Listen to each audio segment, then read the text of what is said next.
Hello, I'm Jason Ruiz, the City Hall reporter at the Long Beach Post. Welcome to another one of the Post debates, this time featuring candidates for the city's third city council district. The district has changed a little bit since redistricting, but it still generally includes, much of Southeast Long Beach, Belmont Shore, Naples, Second and PCH, but it no longer includes parts like the Cal State Long Beach area, and now goes north toward the traffic circle. This is one of several debates that we're hosting before the November 8th election. For more information on other races, including head-to-head comparisons of these candidates and others, visit our elections homepage at lbpost.com/elections. Co-hosting with me today is Kelly Puente. And over the next 45 minutes or so, we'll be asking questions of the candidates for this specific race. And they are Kailee Caruso and Kristina Duggan. Hi, I'm Kelly, and here's some ground rules for today's debate. Each candidate will have 2 minutes to answer a question. There is a timer on the screen that the candidates and the moderators can view. Please finish your thought and wrap up your thought quickly so we can avoid interrupting you. If a candidate is attacked directly, they'll have a 1-minute opportunity to respond. They will also have an opportunity for a 2-minute closing statement. But first, they'll have 2 minutes to introduce themselves to viewers, and we're going alphabetically. So Kailee, we'll start with you. Thank you, Long Beach Post, for having us, for doing this. Good afternoon, everyone, or good evening, good morning, depending on when you watch this. I'm Kailee Caruso. I'm running for Long Beach City Council in District 3. A little bit about me. I first arrived in Long Beach in 2001 to pursue my bachelor's degree in sociology. It has felt like at home ever since. I'm really drawn to the small town beach feel and the cultural diversity. In 2019, I received my master's degree from Cal State Long Beach in public policy and public administration. I love this city and our communities. It's where I choose to raise my 3 boys. I'm on the ground meeting people every day, hearing what is important to residents, business owners, and most importantly, what keeps us here. Throughout my experience in social services, community organizing, and volunteer work, I have focused on improving quality of life in communities throughout Long Beach. I grew up in Santa Barbara. I come from a working class family. My mom a teacher, my dad a pastor. Community service is in my DNA. I've worked directly with those experiencing housing insecurity. Over 60% of us in Long Beach are renters. So we need someone who will not only represent homeowners, but all of us who want to become homeowners in Long Beach, who want to stay here, who want to work here, and who want to raise their families here. And I am passionate about policy and the impacts it has on a local level. I have experience providing practical solutions to our biggest challenges. Some of my priorities at the door is residents' biggest concern right now is homelessness. I'll address the urgency of homelessness with data-driven solutions, transparency, and fiscal responsibility. On City Council, I'll ensure that homelessness is a priority. Other priorities, I'm pro-public safety and I'll support public safety framework. I will advance locally owned small businesses recovery, and I will expand access to affordable housing, healthcare, mental health services, and climate-friendly infrastructures. Thank you. Look forward to the questions. Great, thank you. And on to Kristina.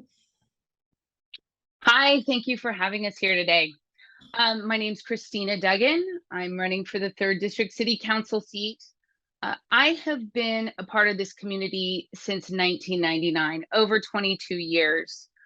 I am a homeowner and I'm a business owner. Our business has been here for over 30 years here in the 3rd District. We own a behavioral health practice, and it's important that we have people who understand how difficult it is to have a business here in the district, as well as being a homeowner is important because we have a lot of homeowners who are affected by taxes, infrastructure. We chose to locate our business here in Long Beach, and we are raising our family here in Long Beach because of the unique neighborhoods, the educational excellence here, and the diversity. I have been on staff and experienced working on staff at City Hall for the 3rd District.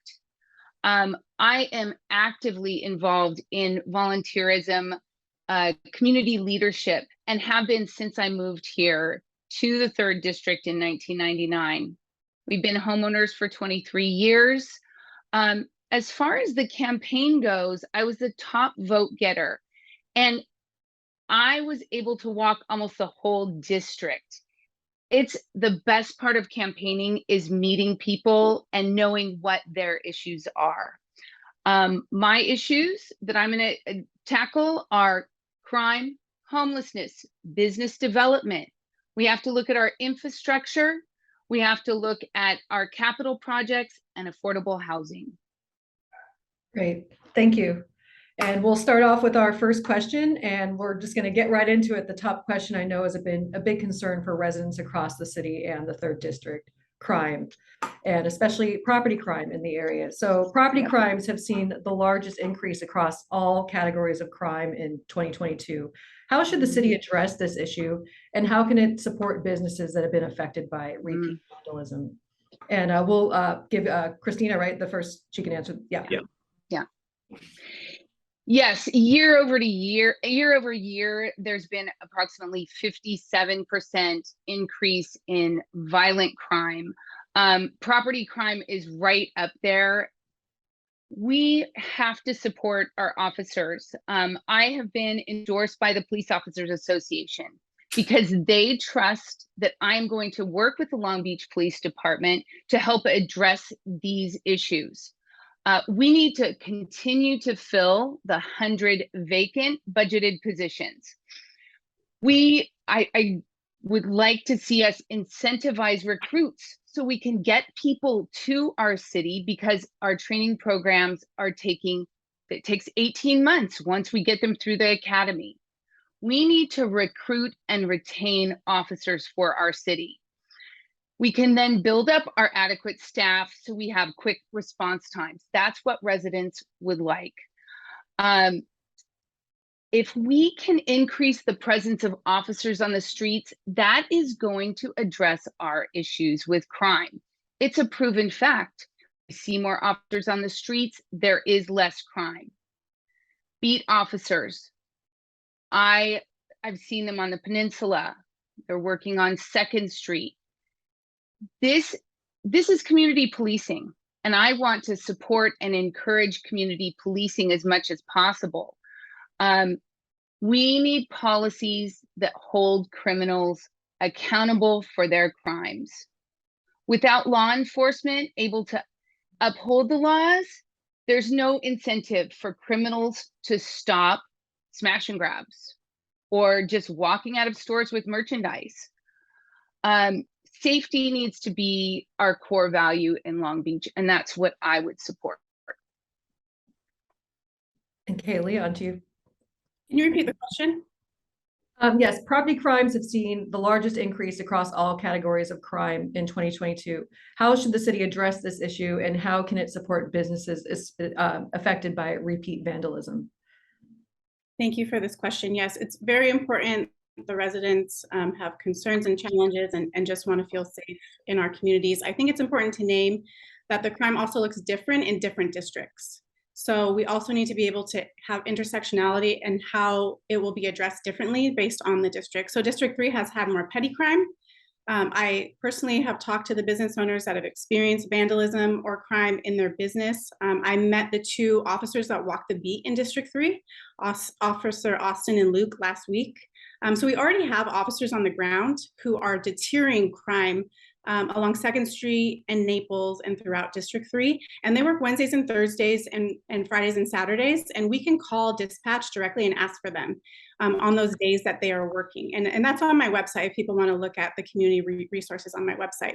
So it's really important that we look at this from all different angles, right? So I couldn't agree more. Our officers, police officers, our firefighters, 911 dispatchers, teachers, healthcare workers, we're all experiencing recruitment and retention challenges right now. So what do we do in the meantime? In the primary, I was talking about all the gaps we need to fill first. And that's even with residents and business owners. They need resources. Who do you call if this happens? Who do you call if this happens? We need to be able to empower our residents to feel safe and do the things that they can do to ensure that they're safe as well. So while we're waiting for recruitment and retention, because we have a budget for more police officers. We just can't hire them right now. So what do we do in the meantime? Well, Long Beach is hiring a non-emergency crisis team. We fill the gap with folks that can allow for police and fire not to be overextended with their calls. They don't need to be responding right now to homeless folks that aren't emergencies, non-emergency things, or if they're mentally health or substance abuse related. So we can do that right now and fill in the gaps, and that's going to support our public safety framework. And we're going to be able to see if it works or not. And we're going to be able to allow that to be sustainable long term if it does. Thank you. So for the specific, like, I mean, obviously you guys have probably read or heard about or even met people who are business owners who've had their, you know, their doors broken into, windows. That's an expensive issue, an unplanned expense for a business owner. So I mean, is the solution more police? Because police generally come after that crime happens to, you know, log it and file a report. So is the answer more police? And if it is, I mean, how do you propose paying for it? And if not, if there is a different solution, do you think could help address this issue? What is that, and how would you pay for that? And I think this one goes to Kailee first. Yes, great question. I was ready to keep going, so I'm glad that we're still talking about this. D Piazza was broken into recently, and they're not in my district, but I enjoy their food, I enjoy their space. I reached out to the owner and checked in with him, see how he was doing. And I posted on my social media to come and support them during Long Beach Gives, because all he wanted was just more folks to come and support his business. He could have done a GoFundMe. He didn't want to report the glass being broken to his insurance because it would have cost him more anyways. So how can we also support our business owners during this time where there is things happening like that? In terms of more police, the city with the new budget, we have 20 new police now. We have another budget for more police. I'm talking about how do we fill the gaps right now to deter crime? And we have police officers on bikes right now and walking the beats. So that is going to deter crime. But what are other ways that we can also deter crime? Some data shows that even a taco stand on the corner deters crime because it has more foot traffic. And people are less likely to do that. So there are things that are happening, especially in that specific area with D Piazza around 7-Eleven. There's some stuff that's happening that the city's aware of and the officers are aware of, that they're trying to separate from that area so that there is less crime happening within those businesses, because it's something that's happened to other businesses right next to him as well. I would be interested to see taco stands used as crime deterrence. I mean, you know, think outside of the box, right? So the same question to you, Kristina. I mean, you said you're endorsed by the Police Officers Association. And I'm not going to say that means that you think that we should have more police. I'll let you answer that on your own. But I mean, is the answer more police to the crime that is happening not only in the 3rd district but citywide? Mm-hmm. And I know that, you know, you've mentioned that there's already a budget for 100 police officers that are unfilled because of recruiting issues. Yeah.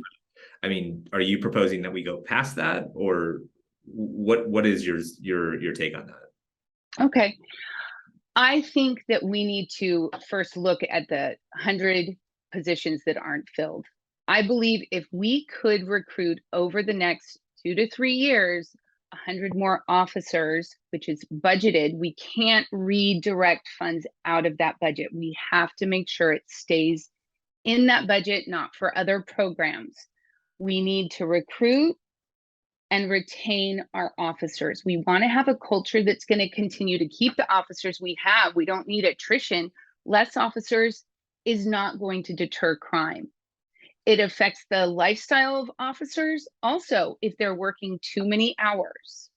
We have to address the issues of going back to the fact is, if we see officers, if we see patrol cars on the street, this is going to reduce crime. Our 2023 budget does plan for 20 more budgets for 20 more officers. Again, we have to fill that.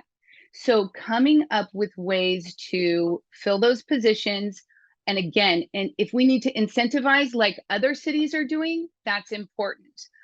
Part of what you had asked was, I think we need to look at the picture of 100 officers. I'm not going to say we need more than 100 officers.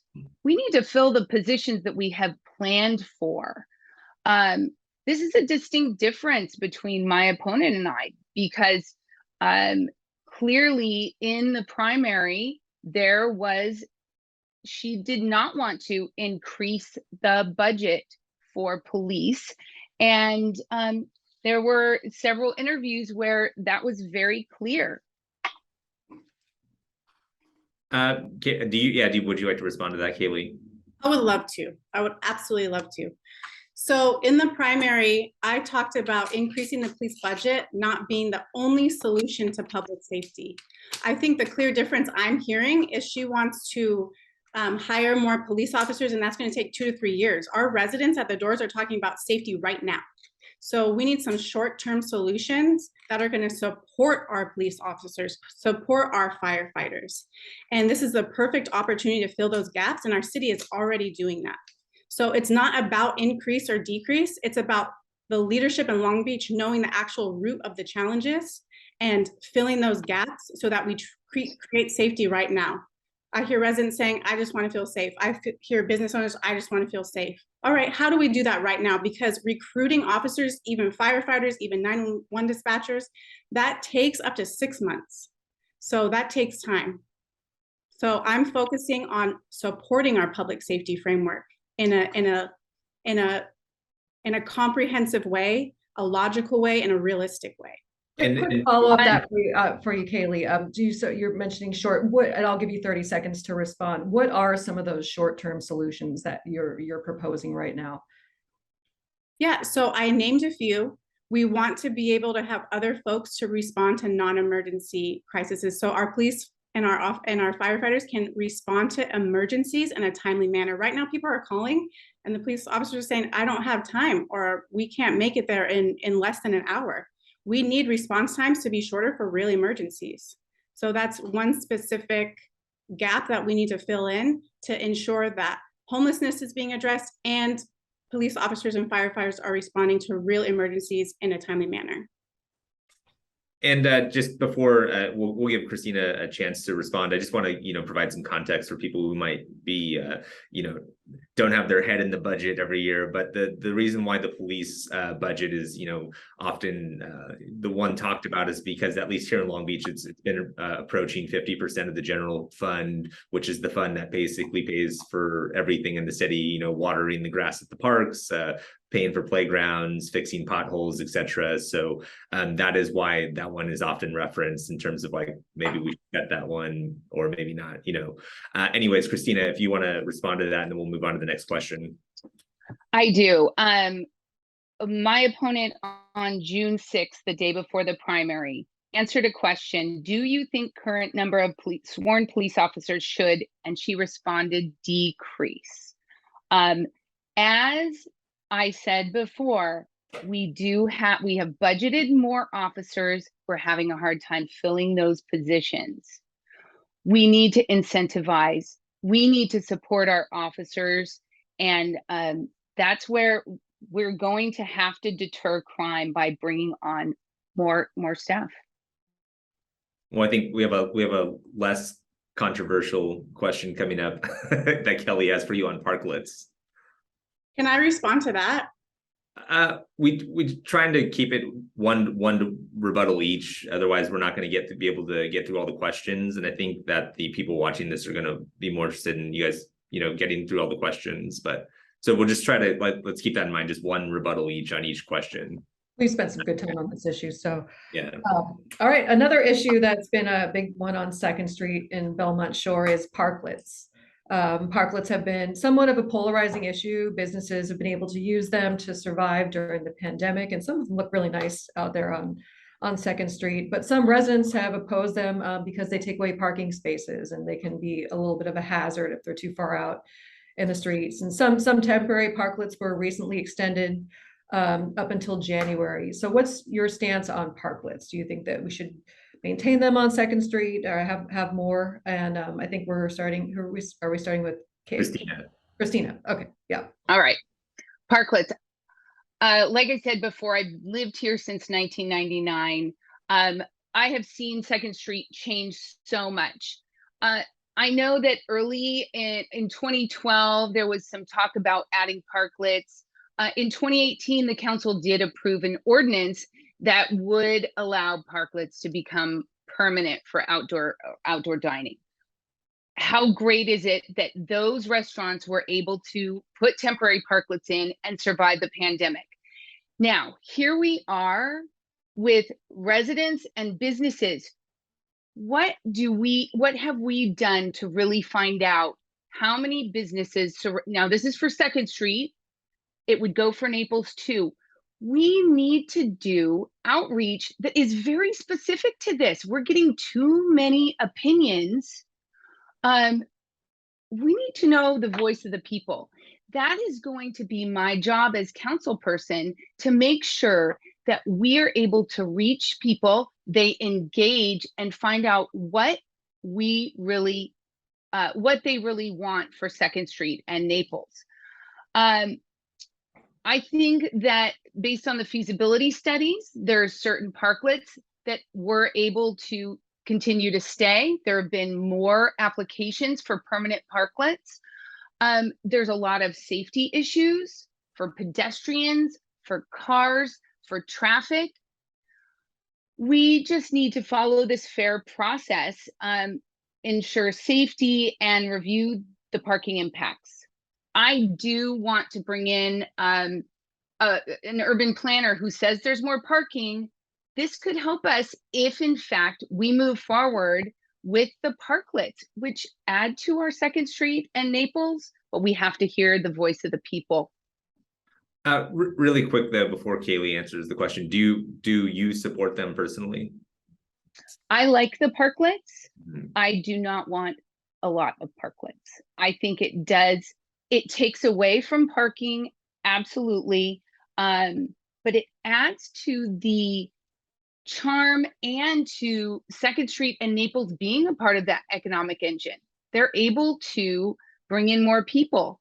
That does not mean that everyone likes them. So we have to, again, go back to residents and find out what they really want. Mm-hmm. Did that answer your question? Yeah. And on to you. Yeah, Kailee. Yeah, can you repeat the question? Yeah, so parklets have been a polarizing issue. Businesses have been able to use them to survive during the pandemic, but they do take away from parking spaces and there's safety concerns. So what's your stance on parklets in Belmont Shore in Long Beach area? How do you feel the city should address them?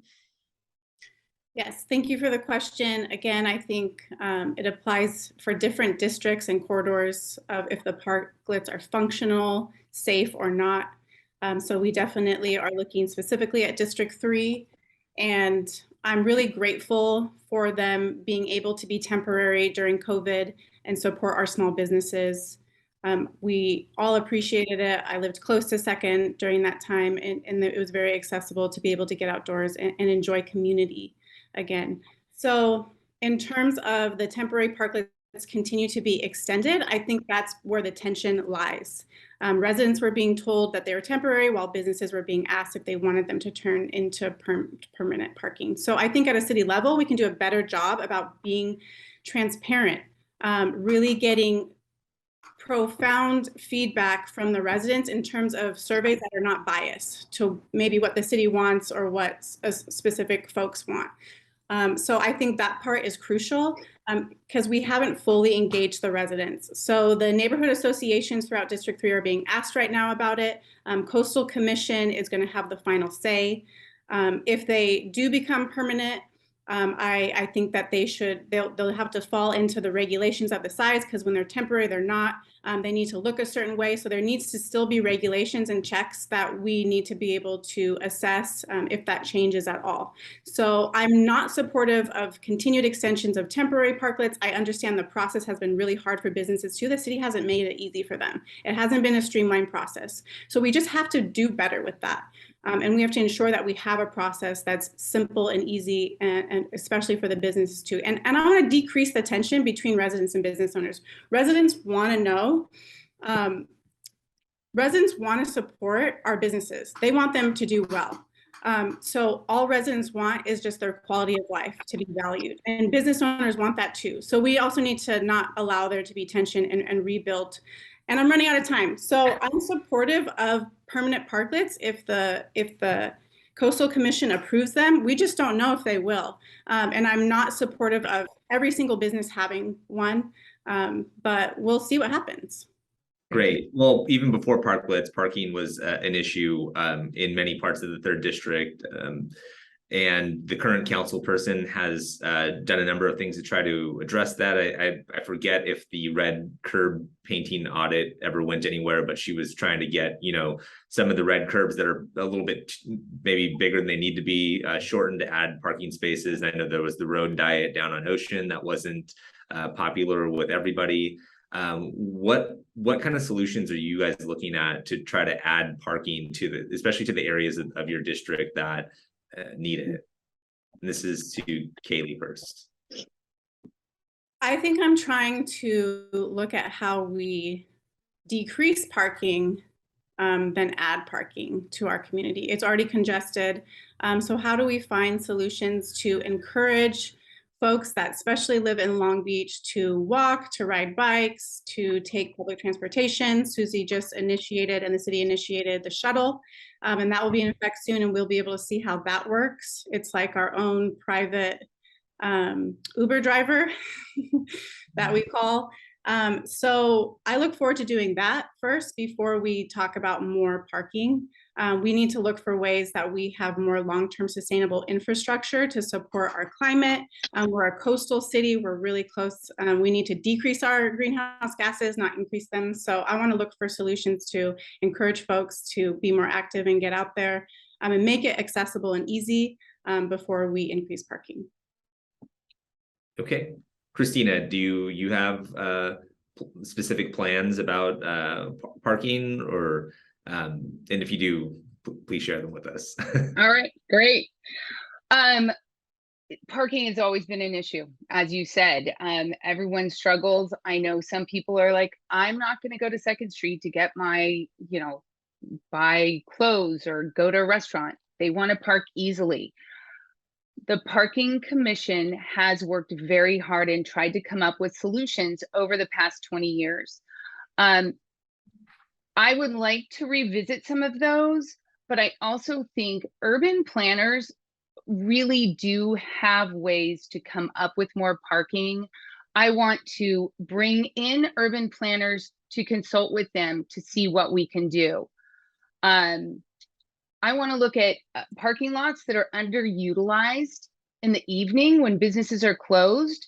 That offers opportunity for some of our residents and tourism. We want tourists to come and spend their funds on 2nd Street.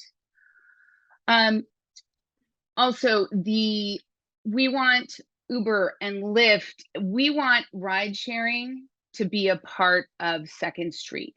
I want to make sure we work with all ride sharing to incentivize people to come up with a plan. Restaurants, ride sharing.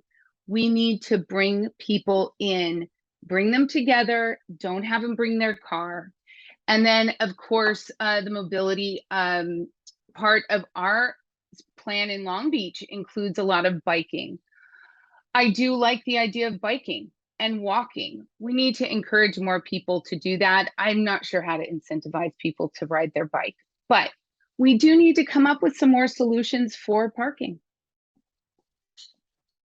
Okay. Okay. Moving on, another top issue with Long Beach residents, homelessness. And the question, we'll start with you, Kristina. What are do you feel are the root causes of homelessness in Long Beach? And how do you propose that the city address this in a way that it hasn't done in the past? What are some new solutions for the issue of homelessness, and what is the root cause, do you feel, in the city? First of all, my husband and I own a behavioral health practice. We see mental illness on a daily basis. First of all, Long Beach, the population up 62%. It's unbelievable how that has happened. We have had, the pandemic has contributed, but why has homelessness decreased in cities surrounding us? We need to look at that and take a close look at where our funds are going to help homeless. It is my belief that I love the fact that we have our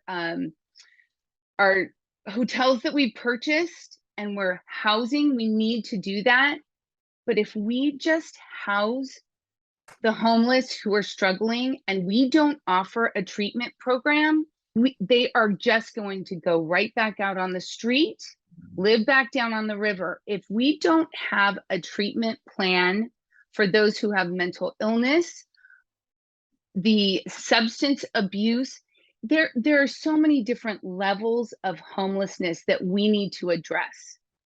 I also believe housing is very important. So looking at housing elements that we can bring in to Long Beach, I think it needs to be less expensive than the proposed plan right now. And I think there's options. We need to look at the successes in Huntington Beach, in Torrance, and look at those and try and bring them to Long Beach. Again, housing and treatment is very important for really fighting the issue and giving the homeless their lives back and giving families those family members back. And quick follow-up, I'll give you 30 seconds. How would you propose, with your experience in mental health treatment, how do you propose we would provide more mental health treatment for people? We have to look at the county for different areas that we can actually, okay, let's go back to the CARES Court. Since February, March, when CARES Court was first brought up, I have been a huge proponent and spoke and supported the CARES Court. I didn't think it was going to get that far, but here we are. I would love to see Long Beach be the pilot for the CARES Court and help with the mental illness. When we have a parent who is not well, they have dementia, we give them medicine. This is the same with mental illness. Sometimes people don't know that they are sick. So we need to come up with, okay. Sorry, we'll have. Got it, that's all right. The next question is actually about CARES Court, so you'll have some time to talk. Oh, good, good. And we'll go on to you. Do you want me to repeat the question? Please. Yeah. What do you feel, and this is an area obviously you've worked in as well. So what do you feel are the root causes of homelessness in Long Beach, and how do you propose the city address this issue in a way that it hasn't done in the past? What are some new solutions? Thank you so much. Yes, I could talk about homelessness longer than 2 minutes. So I didn't hear my opponent say the root causes. I missed that part. But we definitely need to address the inequalities that exist within our own city. We need to stay within our own city and see how those inequalities impact different folks and how it's increased homelessness. As someone who's worked in social services, I'm not surprised at all, especially with the pandemic, that homelessness increased 62%. And let's just name that homelessness consists of so many different folks, and it's very complex. Youth, families, veterans, adults, and then we also have some folks that are experiencing mental health challenges and substance abuse. So we cannot put this into a box and solve it, unfortunately. I wish I could. I would love the opportunity. I'm already doing it. I would love further opportunities to be a part of solving these challenges. Seal Beach is doing some work around homelessness. Redondo Beach, we definitely need to look at cities that are doing things that work, that are similar to our coastal city.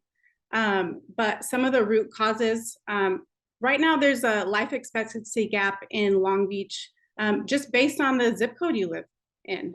So we know that all of the districts are not getting the necessary resources they need to really thrive, to really be able to have a stable job, save money, have a roof over their head.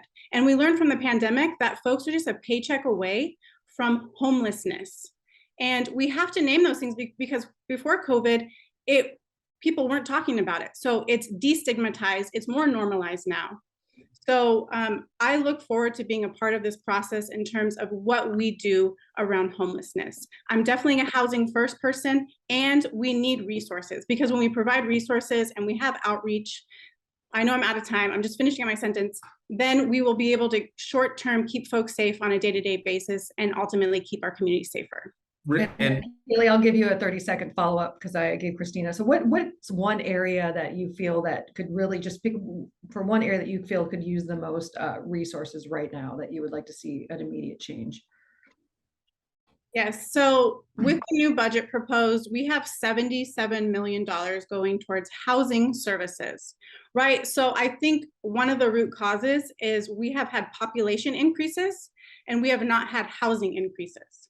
So that's unfair, right? In 1970, California limited their budgeting and funding for housing. And we see the impacts now. That's what happens with policy. Same with mental health. 1980, mental health services were taken away, and we see the impacts now.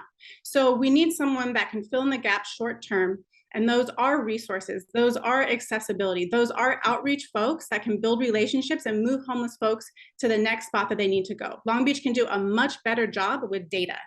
So tracking data, knowing what's working, what's not, and then we spend our money in the areas that are working.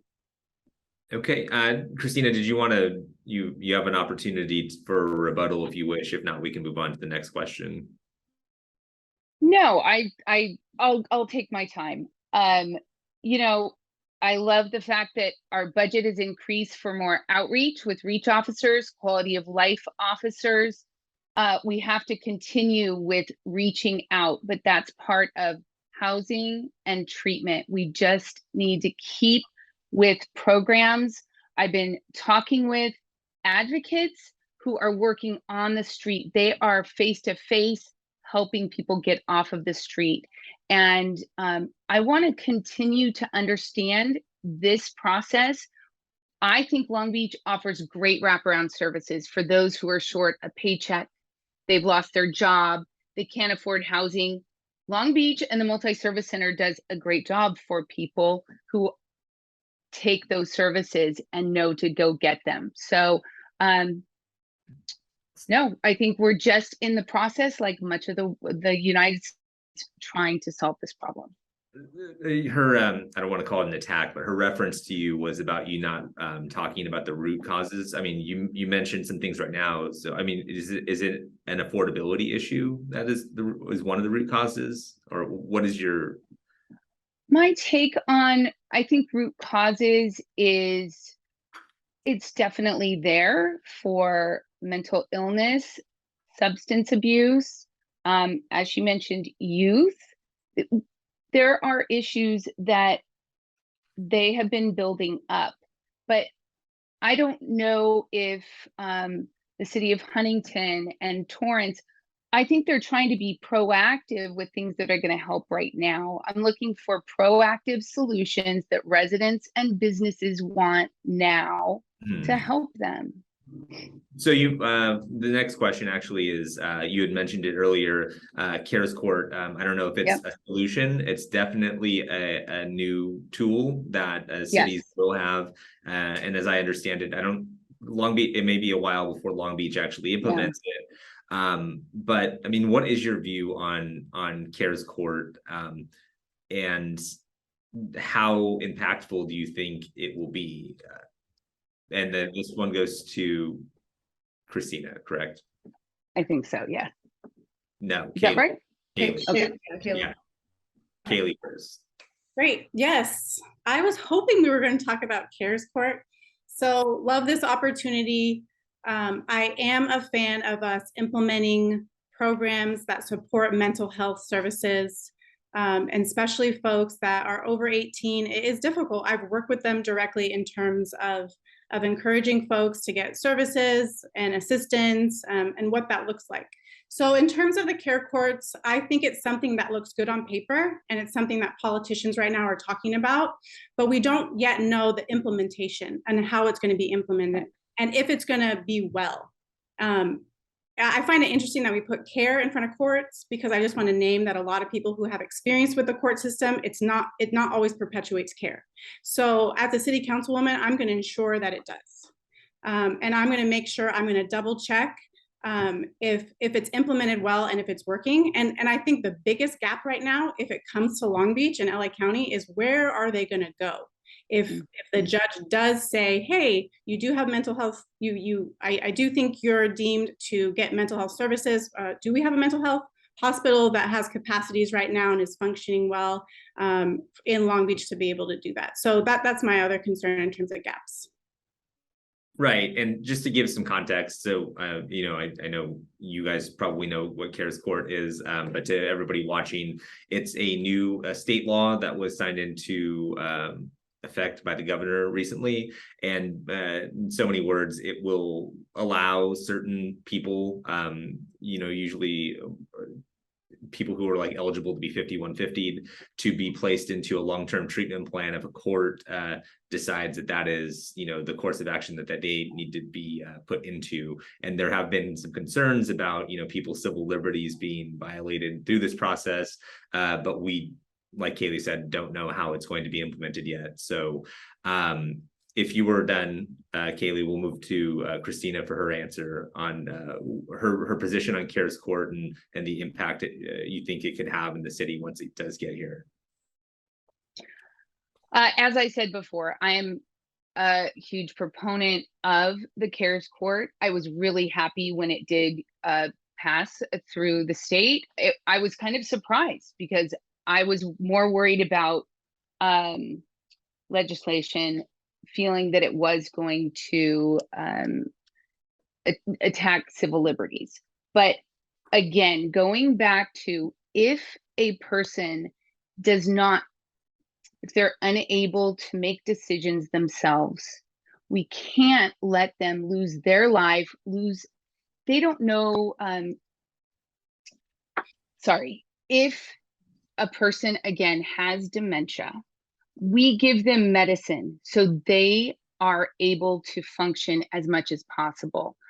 I hate to say it, but their mental illness, it really affects people and they don't have solutions that they can follow through themselves. And I think the CARES Court can help. I think we do have an issue with being able to place people in facilities that can help them. And there has to be a balance.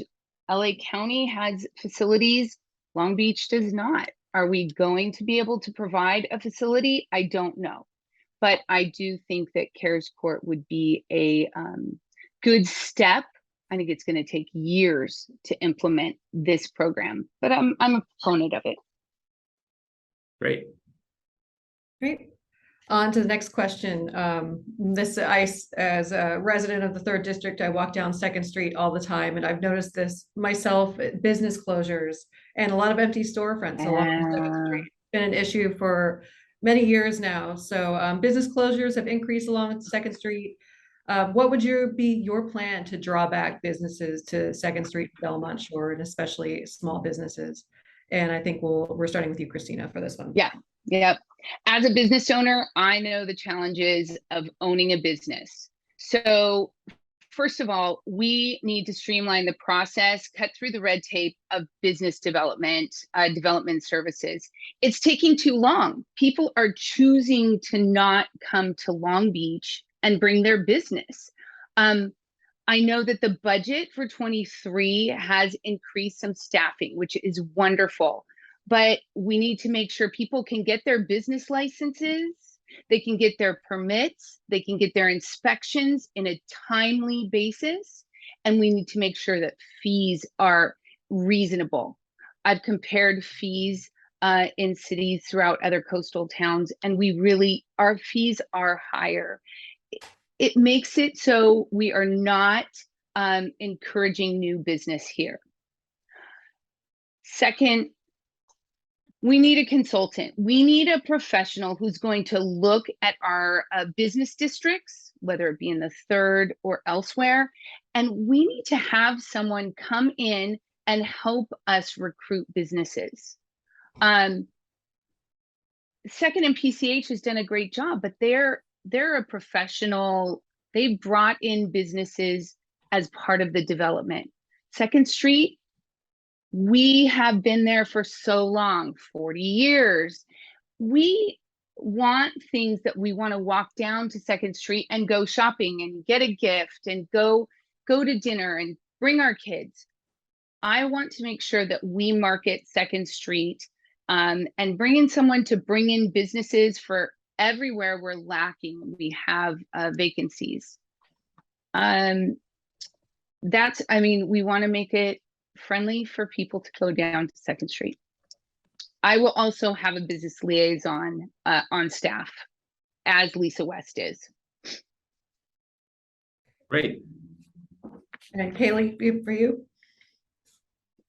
Yes, can you repeat the question? Yeah, how do you propose, Second Street has seen a lot of empty storefronts. How do you propose bringing back businesses along Second Street and in the 3rd District in general, and working to help small businesses in particular? Yes, there's a lot of intersectionality with this, with the other topics that we've been discussing because of the concerns that the business owners specifically have shared. So around that, it's I couldn't agree more in terms of streamlining the process to make it easier for businesses to become owners. Permits are more expensive in Long Beach. Folks are going to other cities and opening up business there because it's easier and cheaper. So there's other pieces to this in terms of ensuring our streets are cleaned, ensuring that the BSBA, the Belmont Shore Business Association, is talking about flowered pots on Second Street, just livening it up, encouraging folks to come out, making it look better than it has in the last 2 years. Another piece has been around, I think, the lack of communication around how many storefronts are really filled in Second Street. It's only, I think, there's less than 10% that aren't filled, which I hear is better than it's been in a while. So it's also about being transparent and making sure we communicate with our residents and people in our city of the storefronts that are coming that we don't know about because they look empty, but there is something going on behind the scenes. So there's actually 10% or less that aren't filled at this moment on Second Street, and that's a great number. So we're really excited about that. We need to bring business owners constantly to the table in terms of they know how they've been through these last 2 years. They know what works and what's not, and we need to be able to pivot. When things come up, when things affect the economy, we need to be able to make pivots and ensure that we are improving businesses and supporting our businesses. So anything else? I'm trying to think if I have anything else to say about it. I don't think so. But for now, I think Second Street is thriving, and it's just about how we improve it, how we keep it safe and clean, because those are the biggest concerns with business owners right now down there. Okay, we just have we have a lot more questions for you guys, but we're only going to ask you a few. We don't have you for all day. And this next question has to do with some pretty significant developments I think they're both in your district. The city has about $61 million in funding set aside for the construction of the Belmont Pool and Aquatic Center. Mm-hmm. And but that project's projected to probably cost over $100 million the last estimate, and so is the Belmont Veterans Memorial Pier project. How do you guys feel about these projects and that level of spending? And do you support, should the city be focusing that money and effort in other areas, in your opinion? And I think this question goes to Kailee first. Yes. Thank you. Great question. Hot topic, especially for District 3 folks. I definitely want to name that we have a lot of advocates for aquatics. It's very special in Long Beach. I have friends who grew up learning how to swim in the Belmont Pool. And we need leadership to be able to name all the other components that exist that potentially is making it challenging. So I'm a fan of there being a Belmont Pool. I have openly said that I think $100 million on a pool is more than I would love to spend on it because I'm very fiscally responsible and conservative. And then just to ensure that we have equity in terms of who can use that facility. So there's just to be mindful, we're building $100 million pool in Belmont Shore, and there's children across in Long Beach and other districts that don't even know how to swim. So how do we reckon with both of those things and ensure that we allow access to that and ensure that everyone has equity in terms of having a balance to learning how to swim at appropriate age and falling in love with what we value so much in District 3 around water sports, junior lifeguards, etc. So I am a fan of there being a Belmont Pool. And I definitely think there needs to be funding around the pier as well. It's deteriorating. The Aqua Link isn't able to go to it anymore. So we're having less folks come into District 3 to spend their money and enjoy their evening with their families or on the beach, et cetera. So I'm supporting both of those. There's a lot of projects in District 3 that will need to be supported and that I'm a fan of as well. And I think we need to be mindful of how we spend our Tidelands funds. We have about 7 to 10 more years with Tideland funds, and I think it should primarily go around supporting our community from sea level rise and other things that are being contributed to the environment. Right, and I'm glad you brought up. I'll just ask you a quick follow-up. Tidelands is restricted. The Tidelands Fund is restricted to being used in the coastal zone, which is the 3rd district represents, part of the coastal zone. But you talked about equity, and I'm just curious, if you're elected as a city council person, would you support, we're talking about pool equity, park equity, but I mean, in general, investments in other parts of the city, if it was detrimental to the third district's not going to get money because we're voting to build a new park in the 7th district. Something I'm learning about running for city council is we have to find small win-wins. It's not all or nothing. It's not black and white. It's not detrimental. There's ways that we support other districts and it will benefit our district too. So other districts do need green spaces and we have a lot as well. But how do we do that well and in terms of winning and how other districts thriving will only make our district thrive more. Okay. Kristina, the pool, the pier, they're both expensive. They are. They're going to be expensive and, and Yes. I'm sure inflation is just making that cost go up. What are your thoughts on it? Obviously Tidelands is restricted to a certain area, so it's not like that $61 million can go somewhere else in the city per se, but Right. Do you support that level of funding for projects like that? It would always be nice to not see $100 million price tag for a pool, but I will say it's a unique project that had to be removed in 2014 because of the building had to be removed. So I do support the pool being rebuilt where it is. Plans were changed to make sure that there was accessibility. We need to make sure that we offer services for every district. Those kids who don't know how to swim, would be able to take swim lessons at the pool. All these changes have been made to make it accessible and a diverse recreation facility for all. The pier, we absolutely need the pier. We have the Olympics coming in 2028. That is a priority. Tidelands funds were meant for coastal. We should be prioritizing and making sure these projects are done. In the bigger picture, absolutely, sea level rise. We need studies on that. I am really glad we have the climate office for 2023 that's coming under the city manager, because sea rise is going to be a part of that. And we're going to have to make some long-term plans for this project too. But bottom line is, I do support the pool. I support the pier being built, and I support other districts getting pools. We need to also make plans for that, a plan of action for districts who don't have pools, because that is unfortunate. Okay, I think Kelly has a question for you guys now. On the topic of another big expensive project, Long Beach's Queen Mary, obviously a major icon for the city. What would be your specific detailed plan for the Queen Mary? And would you support using city funds to accomplish this plan? And Kristina, we'll start with you. The Queen Mary's iconic. I think that when people think of Long Beach, they think of the stack, postcards of the Queen Mary. So many people want to keep that iconic spirit for Long Beach. On the other hand, there are a lot of people who are looking at the amount of money being spent or budgeted to be spent to get the Queen Mary back into shape where we can actually use it. almost 60 years of history, we have made money in Mary.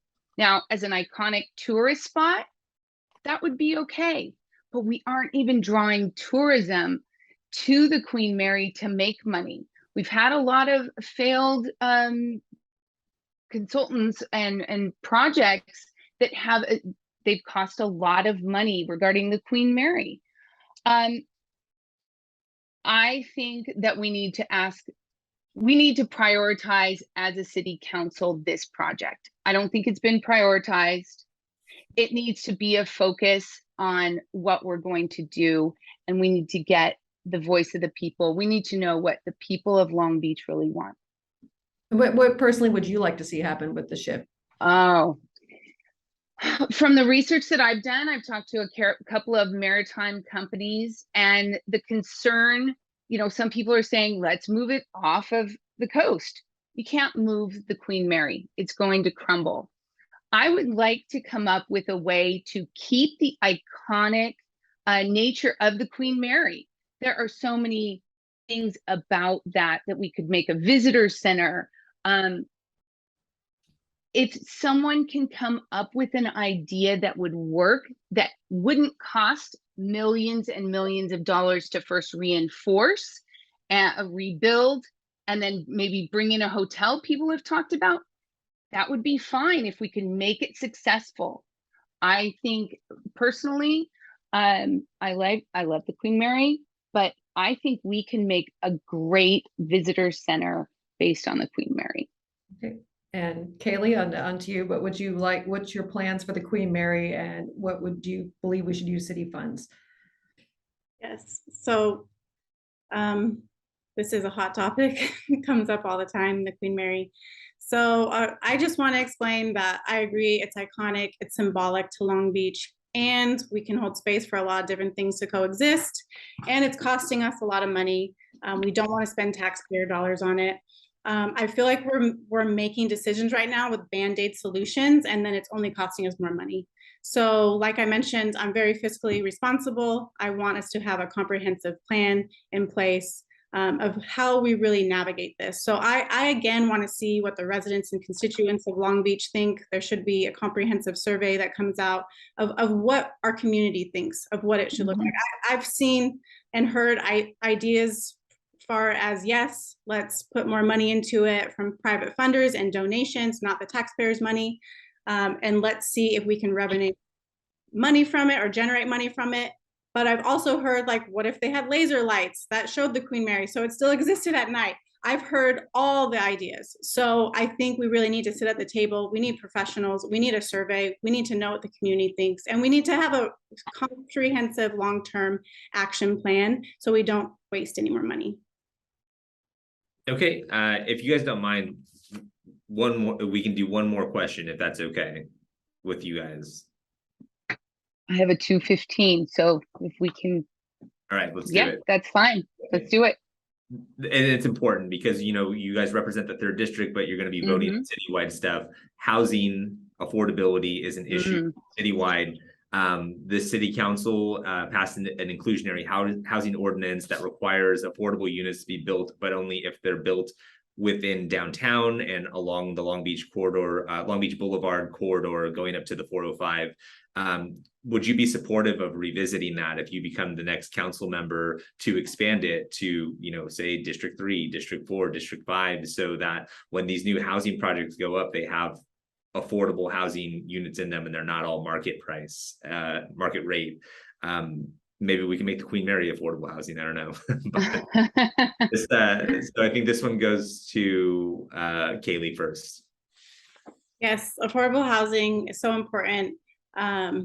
I think it's easier said than done. I don't think it's a yes or no answer right now in terms of expanding it into which district. I think all districts need to take a percentage of affordable housing, and we need to be really mindful of where that looks.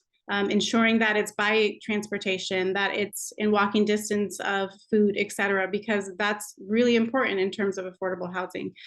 District 3 is already taking on 10% of affordable housing, and that will happen in the next 2 decades, I believe. There's some going in near 2nd and PCH, and there's one going in near the traffic circle.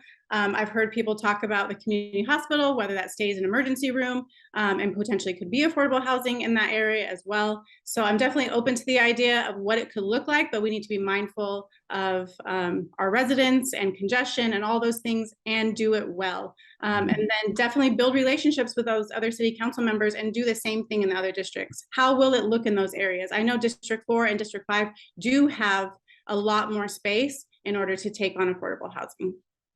Okay, and just to clarify that, there are projects being built in Southeast Long Beach, like the old Whole Foods site that's been purchased. That's going to be a residential development, but they're going to be affordable units in it, but they're not going to be all affordable. I believe most of those are going to be market rate. Yes. So same question to you, Kristina. The ordinance requires that I believe right now it's 12% of a project would have to be reserved as affordable. If not, the developer pays into a fund that the city could use to then build them off-site. It's an in lieu payment.